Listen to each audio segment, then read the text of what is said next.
This is maximum overshoot. Okay. Suppose this is 1 and this is 0.9. So time from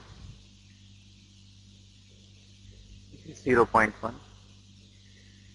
Time from 0.1 to 0.9, or I can say 10% to 90% is right time.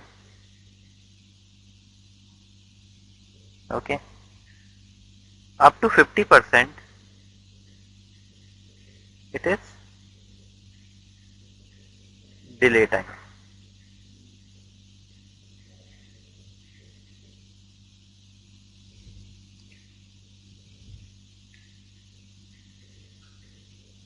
It's steady state error.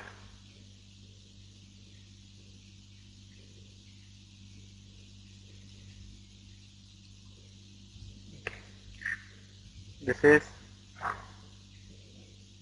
unit step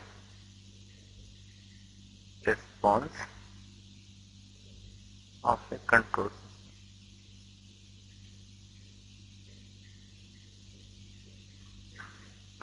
Now what is maximum overshoot, what is rise time, what is settling time, what is delay time?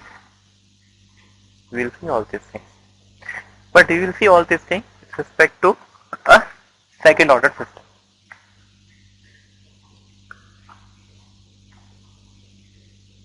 Now how to write a second order system?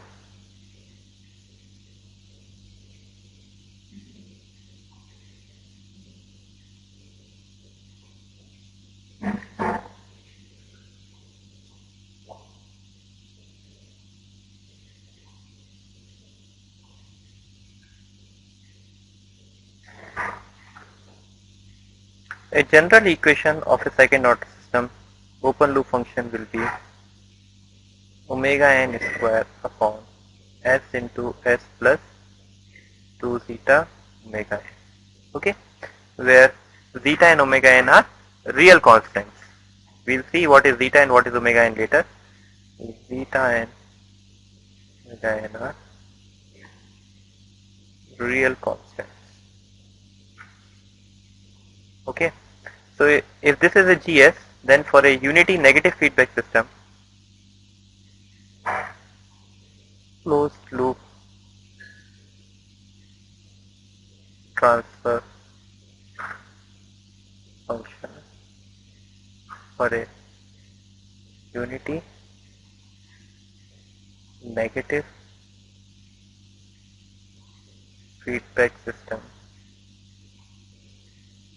can be written as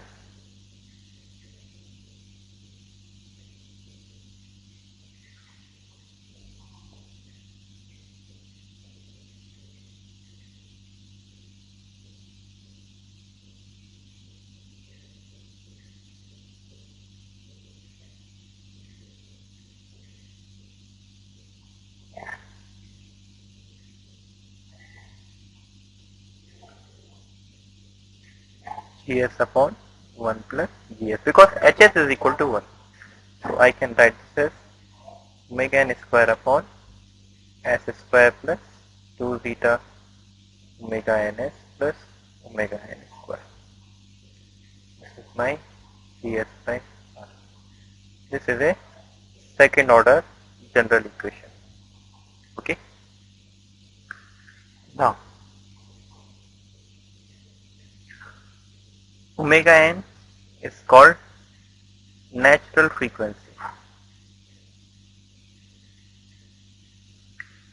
Zeta is called damping ratio.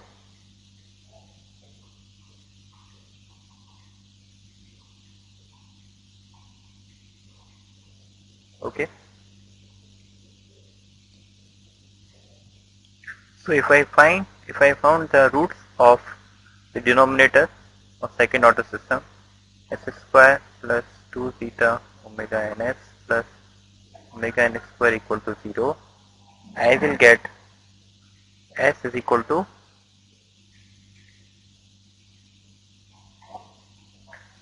minus zeta omega n plus minus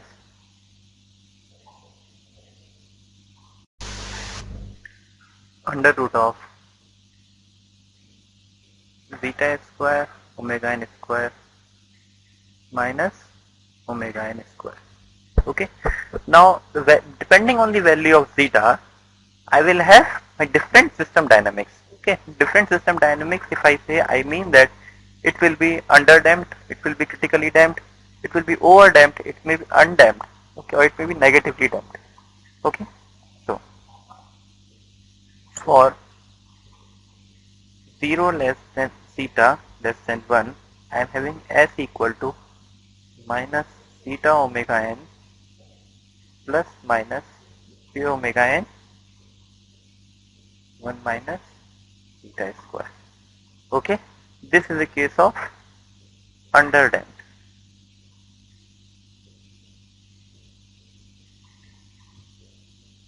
For zeta equal to 1, I am having s equal to minus omega n. This is critically damped.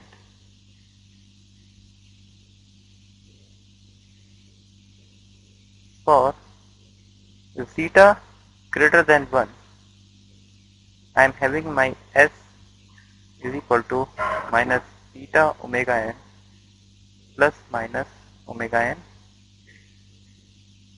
zeta square minus 1. This is overdamped. Okay, so there were three cases, and for zeta equal to 0, which is undamped, my s is equal to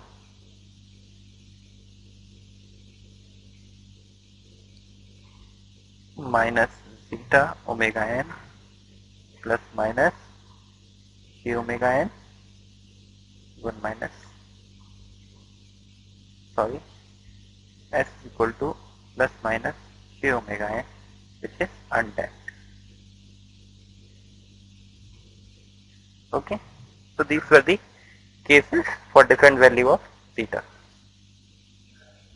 So now if I plot the position of roots with changing zeta,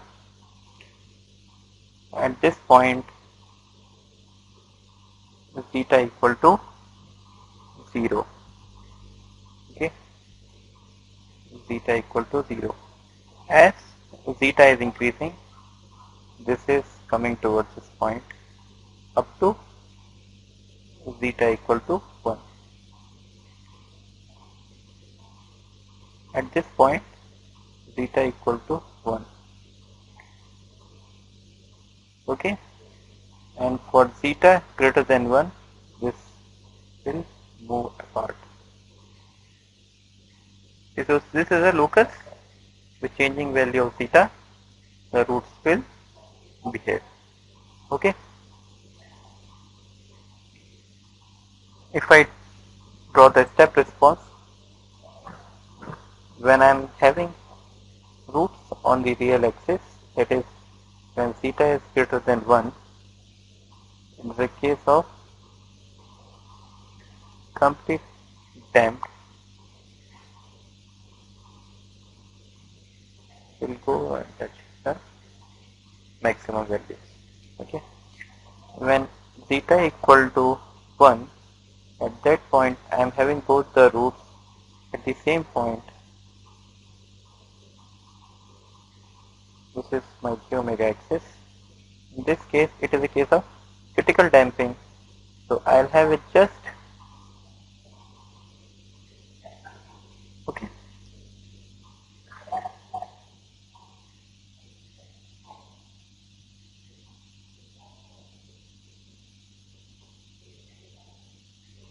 If I have a theta value lesser than 1 but greater than 0, then I am having roots somewhere here. In that case it will be oscillatory plus damped. I will have something like this.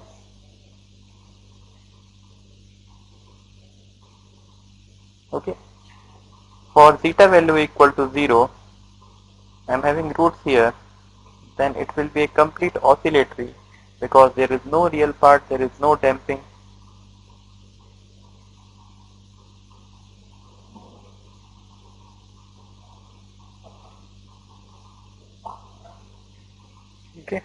So these are the various time domain response, step response for different values of theta. Now, I have seen that my Cs by Rs is equal to omega n square upon s square plus 2 zeta omega n s plus omega n square. Okay, that means I can write my Cs is equal to Rs times omega n square upon s square plus 2 zeta omega n s plus omega n square. Okay, now for step input, I'll carry out all my transient analysis for step input. Rs equal to 1 by s. So I can write my Cs is equal to omega n square upon s into s square plus 2 zeta omega n s plus omega n square. So now this is a Laplace transform of Cs. To find Ct, we need to use the inverse Laplace transform. Okay.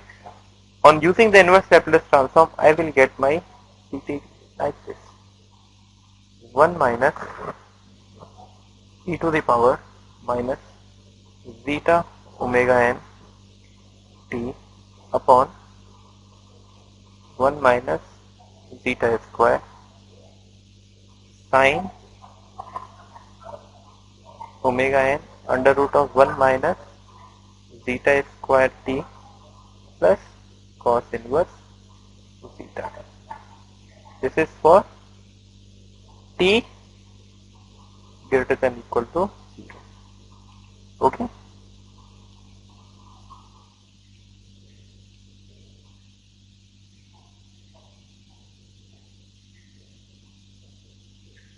Now considering some basic term in this, if I found the roots of this, I am having s1 comma s2 is equal to minus zeta omega n plus minus j omega n 1 minus zeta square.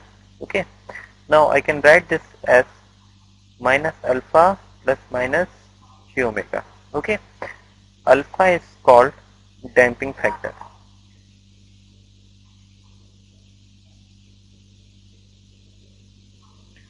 And zeta is called damping ratio. See, this difference must be cleared. Damping ratio and damping factor. So zeta is equal to alpha upon omega n. Okay. Omega n is a natural frequency, undamped natural frequency. But what is omega? Omega is damped natural frequency, that is equal to omega n 1 minus zeta square. This omega damped natural frequency is always less than the undamped natural frequency. Okay. Now if I see the relationship between the characteristic equation roots alpha, zeta, omega n and omega,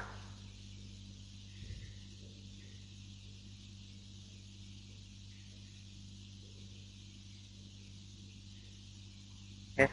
Suppose if I am having a root here, then from this point to origin, this is equal to omega n. From here to here, this is equal to damped natural frequency omega d, which is equal to omega n 1 minus zeta square. Okay. From here to here, it is alpha equal to zeta omega n. This is 0. And similarly, the roots will occur in pairs, so similar one root will also be here. Okay. So this is the relationship between all the things. Now if I increase my zeta value to 1, this omega n will come down and will touch the real axis. Okay. Zeta equal to, suppose this angle is theta, zeta equal to cos theta.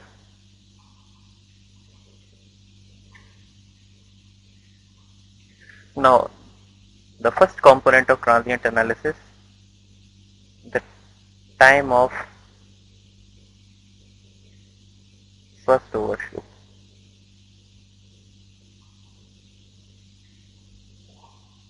overshoot means my CT value is becoming maximum. So when my CT value is becoming maximum means my dCT by dt is going to be 0. So I have my CT is equal to 1 minus e to the power minus zeta omega nt upon 1 minus zeta square sine of omega t plus theta. Okay, omega t is 1 omega and 1 minus zeta square, and theta is cos inverse theta. Okay, so in this case my dCT by dt, that means derivative of CT is going to be 0. If I derive this and equate it to 0,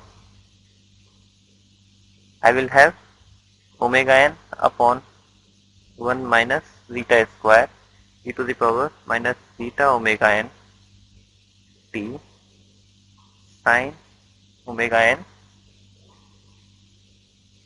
1 minus zeta square t for t greater than equal to 0. Now dCT by dt equal to 0, that means omega n 1 minus zeta square t is equal to n pi, or t is equal to n pi by omega n 1 minus zeta square.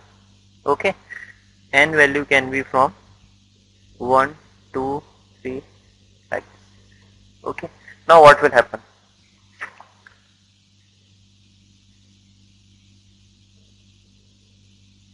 See, since this portion is not visible earlier, I just explain it once again. Time of first overshoot we are finding. CT expression we know is this. From CT expression, when I am saying it is overshoot, it means that if I find the derivative of this, first derivative of this, I can equate it to 0, find the maximum value or minimum value of this. So I just find the derivative of this and equate it to 0. On equating it to 0, sine omega n 1 minus zeta square t equal to 0, that means omega n 1 minus zeta square t equal to n pi, because for every value of n pi, sine is 0. So from this, t value is this. Okay, now n can change from 1, 2, 3 like this. Now for n value 1 I will have overshoot, for n value 2 I will have an undershoot, n value 3 I will have a second overshoot, for n value 4 I will have a second undershoot. Okay, so likewise this process will continue. I am having my response something like this. So this is the time or the first overshoot. This is my undershoot. This is my second overshoot. This is my second undershoot. So T max for the first overshoot will be pi upon omega n 1 minus theta square, or pi upon omega d. Okay, this can come as a 1 mark question.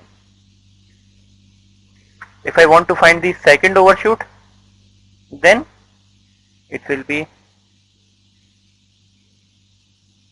T max second is equal to 3 pi by omega n 1 minus theta square. It is 3, it is not 1, because it is not 2, because at 2 it will be undershoot.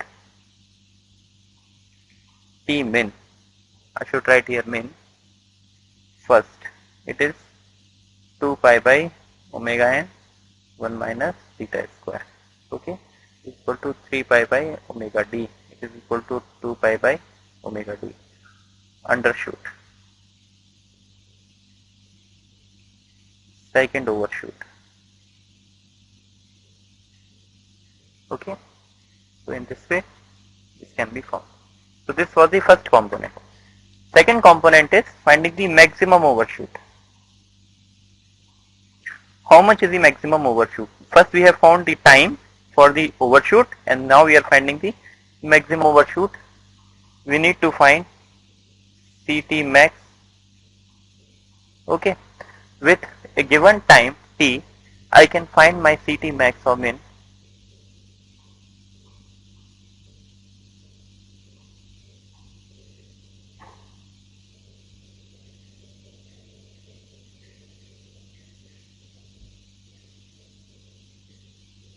Minus 1. This is equal to e to the power minus pi zeta 1 minus zeta square. Okay, so this is the maximum overshoot. In terms of percentage, I can just need to multiply by 100. I'll get the percent of maximum overshoot. This was the second component. The third component is delay time. Now delay time, there is very difficult to get an exact analytical expression for finding the delay time, but approximately the delay time is 50% of the maximum value, which is equal to 1.0.7 zeta upon omega n. We can see directly from the expression that delay time is directly proportional to zeta and inversely proportional to the natural frequency. Okay. Similarly, the equation for rise time Tr is equal to 0.8 plus 2.5 zeta upon omega n. Okay. Fifth one is settling time. Settling time means my transient response, which is with increasing time, it is going to settle to some value. So generally those values are 98% of the final value, or 94% or 96%. It depends on us at what point we are saying that okay, this is quite a settled value. Here I can approximate, here I can just finally say that my system has settled. So that value depends on the time constant. So for 96%, Ts equal to 3 time constant.